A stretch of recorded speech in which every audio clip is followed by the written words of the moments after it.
Collecting action figures as adults is an odd thing because, for most of us, it wasn't something that started when we were kids and continued our whole lives. At some point in our childhood, we got interested in sports, girls, music, or whatever, and put our toys away, or, God forbid, sold them. Then, years later, we stumbled upon a plastic memory on eBay or at a flea market, and a small obsession began to grow. I'll just get this one, we told ourselves. Then that one became a collection. For most of us, it is never just one collection. We might start out trying to replace our original vintage Masters of the Universe or G.I. Joe collections, but then we start trying to get the figures, vehicles, and playsets that we were unable to get or just missed out on as a child. Later, another memory is stirred up, or we see a new, exciting, articulated, or nostalgic figure line and get interested in that. I myself have collected many lines since around 2002 and got interested in action figures again. It started with Star Wars, vintage and modern. Then I sold those figures and I got into 80s superpowers. I got quite a few figures and vehicles, including the Batmobile and Hall of Justice, for pennies when almost nobody was wanting that stuff anymore. Then sadly, I sold that. I know, I always kick myself when I think about that. But I sold that to start buying the Toy Biz Marvel Legends. I really liked the early 2000s Spider-Man and X-Men movies, so the Marvel Legends line really interested me. I bought a ton of those figures, including Hulk, Captain America, Wolverine, the Punisher, Gambit, and Thor. And so it went until I saw a deal online and obtained most of the original vintage Masters of the Universe figures that I had had as a kid for about $50. I'm telling you guys, the early 2000s was a crazy time. No one wanted old toys and you could get great deals.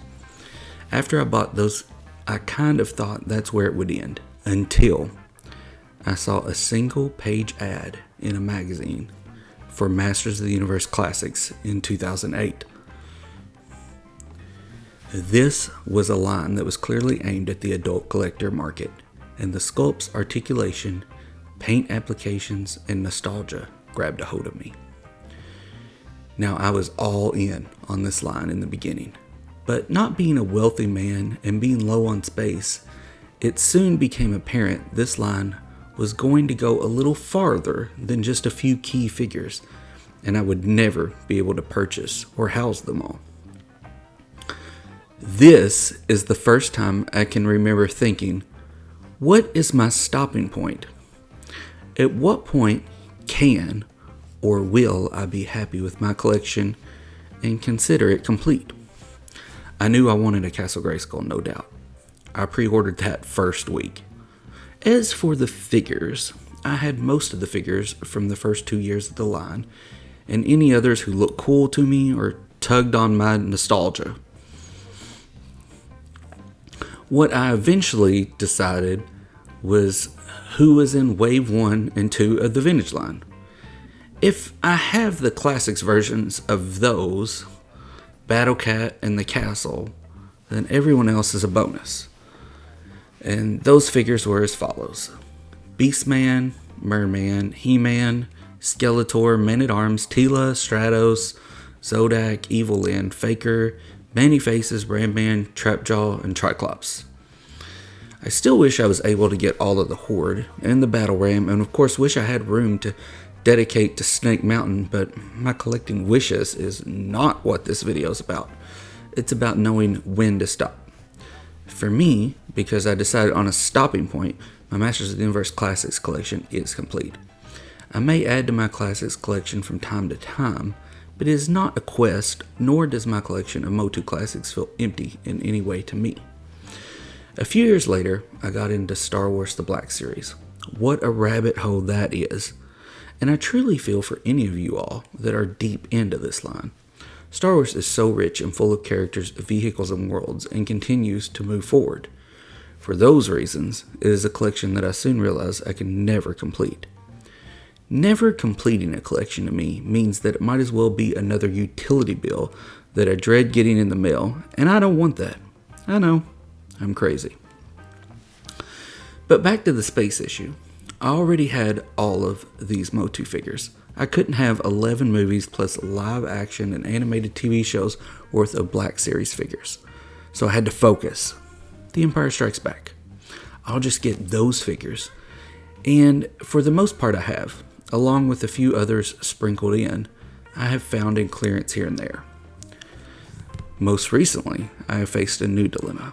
In 2020, to find some happiness and get my mind off things, I began collecting McFarlane's DC Multiverse figures. When I started buying them, I would grab Black Adam, Zod, just whoever I saw in the store and liked. Once again, I soon realized that I was going to run out of space, as I was already trying and failing to collect the new Superpowers line as well. I soon had to focus. Batman. I had 3 deep shelves in an entertainment center left to work with. One shelf I dedicated to the retro line. Those 66 figures are fun and getting closer to completion as far as I can tell. Mainly I am waiting for them to make an Alfred and a Mad Hatter. A False Face would be cool too. Another shelf is the comic book figures. It's a catch-all, and most of the Arkham figures go in this display as well. Any Nightfall figures they make will go here. I am a late 80s to early 90s Batman comic kid, so that's my sweet spot. And finally, the movie shelf. Any of the Batman movie figures are on this shelf, as long as they look good together and I need or want the character.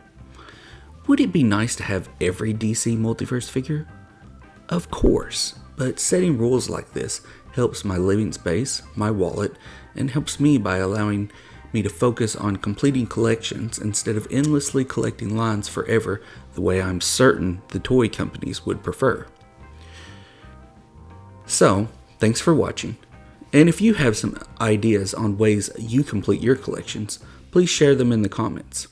If you enjoyed the video, consider subscribing to the channel, leaving a like, or sending a super thanks. And also don't forget to visit my Patreon page. The link is in the description box. Have a great day, and enjoy your toys.